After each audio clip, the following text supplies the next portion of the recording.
Hey, it's Jang here from ultimaterc.com with a follow-up review on the associated SC10 4x4 short course truck. I did previously a sort of an initial review on this, as well as a whole series of build videos, and I have some just plain pure driving videos of it out there. This video here is being done after I've put, I don't know, almost 30 packs of continuous driving through this vehicle. I've done lots and lots of experimentation, trying different suspension settings, messing around with the drivetrain, moving weight around, trying different bodies, different tires, doing different things to see if I can get the most out of this. Also, it's been through its share of crashes, so I could test out the durability. Not that I was crashing intentionally, but I did crash it plenty. So now I'm just coming up to kind of sum up my long-term impressions of the vehicle and how I feel about it as a whole now that I've had quite a bit of experience with it. Overall, I still think that it is a good truck. As a matter of fact, I think of it as being a better truck than I did when I did my initial review, because now I've got it working much, much better. Durability-wise, there's only been one thing that I can think of that broke on it, and that was the front clicker unit. I made the mistake of trying to run it tight but not completely locked down, so that it would have just a little bit of slip under hard braking during cornering, and that just put too much pressure on those little plastic pieces, and eventually they wore out. I was still able to run it just fine. I just had to tighten it down to full lock. But other than that, I haven't had anything really go wrong with this vehicle. Nothing that was its fault, and suspension parts of nothing has broken. A lot of folks have noted that that the default or the factory assembly of the shocks is a little bit faulty, where they didn't put enough Loctite on the screws that hold down the pistons onto the shocks.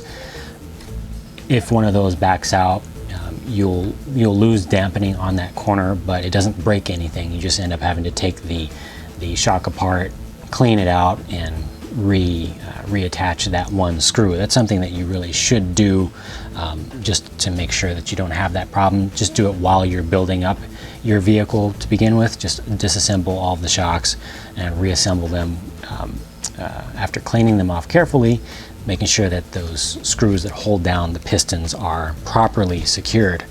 Other than that, there are some things that I noted during my build video series about ways to build it a little bit better than stock, or things that were little tips and tricks, but nothing has really failed me on this vehicle.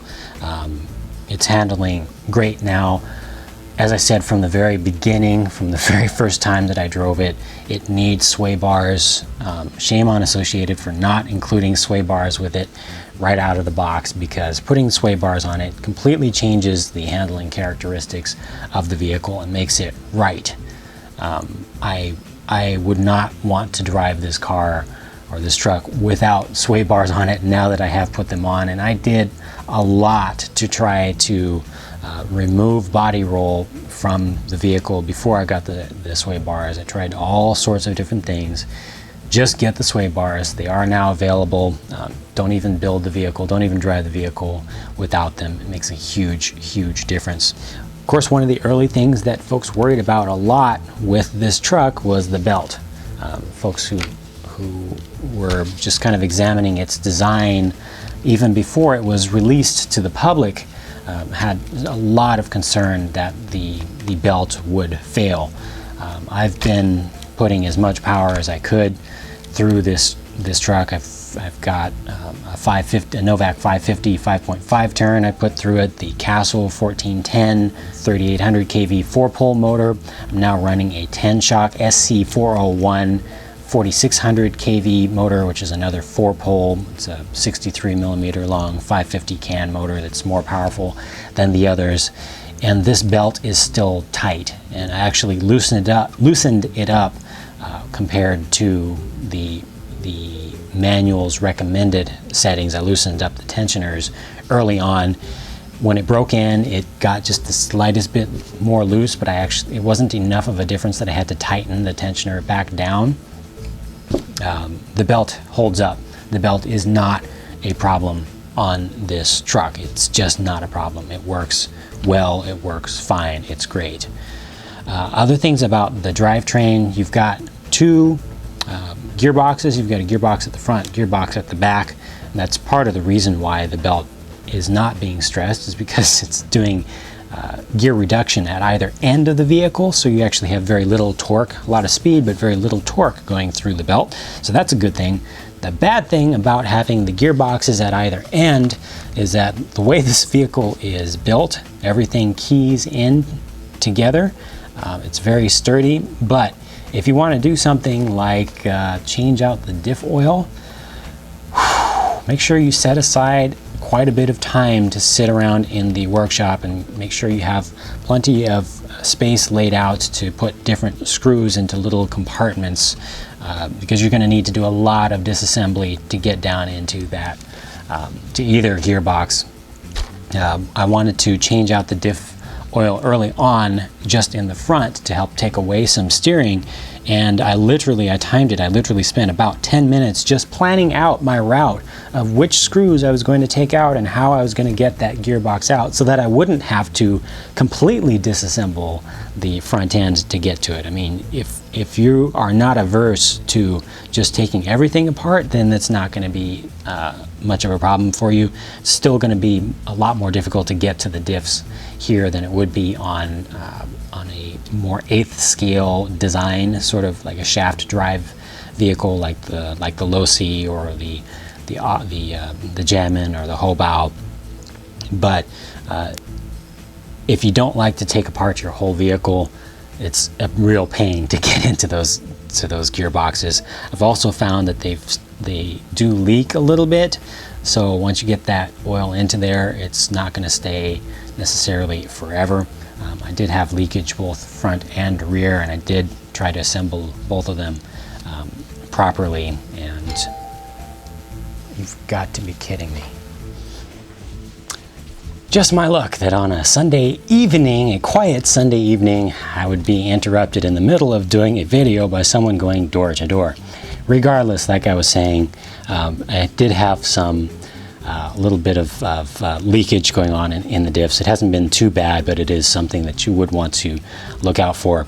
Other than that, all the suspension changes that I have made along the way have had an impact that I could feel, that I could notice.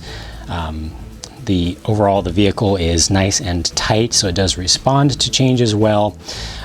Interestingly enough, the steering column has a lot of gain in it, just mechanical gain, so you're going to actually probably need to turn your dual rate or your endpoints down a lot with this, because the input little bell crank is much shorter than the output ones. Actually, it tends to make it seem a lot faster. So you probably want to go for a little bit more of a high torque servo than a super high speed one. If you do go for a super high speed one with medium torque, 100 ounces or more, then your steering is just going to be ridiculously fast, which I wouldn't complain about that. Let's see, what else? The battery compartment, it's not the most fun to get batteries in and out of there, but it's pretty decent. I tend to run my battery towards the rear, which requires a little bit of gymnastics and special order of when you put the foam bits in. I did have one pack that actually has the leads, the wires coming directly out of the pack. That was a little bit difficult to put in. Actually needed a little bit of shaving on the bottom of the upper battery strap itself in order to fit all the way back. I definitely find that having the weight moved towards the rear is only going to help, because this truck, like I said before, has just ridiculous amounts of steering. Everything that you're going to do, or most of the things that you're going to do in terms of setting this vehicle up for your track, will revolve around removing steering from it. It has all the steering you could possibly ask for times 4, which is a good thing, because if it had a natural push to it, then that can be a lot more difficult to solve. Handling of this thing, once you get it right, is amazing. You can run it against the low-seas for sure on the track surfaces that I've tested it on, which range from super smooth and swept to very loose, but not too bumpy. I've heard some folks saying that if you're on a particularly bumpy and large track, the low C tends to have a bit of an advantage, especially because it is heavier and it has a lower center of gravity. It has all that weight down low with the metal chassis. But if you know how to tune properly, feel free to add weight to this thing. There's plenty of space to add things in. You can get this thing to be competitive, I'm sure, with anything that's on the market right now. So what can I say? Associated SC10 4x4. Thought it was a good truck from the start. Had some questions about how well it could be tuned up for a smooth track, and the sway bars are the answer to that, along with other little tuning changes. All in all, great truck. Associated really went out on a limb being innovative with this design. There's certainly no other short course truck. There's really no other vehicle of this size that has a design anything like this right now. And I think it just works. I think it's a good deal. I think that Associated did their homework. They tested it well. All you got to do is be sure to get the sway bars, and don't be afraid to do some changes to your suspension, your driveline setup, especially stiffening up the front diff. Experiment with the underdrive, overdrive, just to get a feel for it. Good truck. So thank you for watching. If you haven't seen, for some reason, my initial review of this truck, be sure to go and check that out also.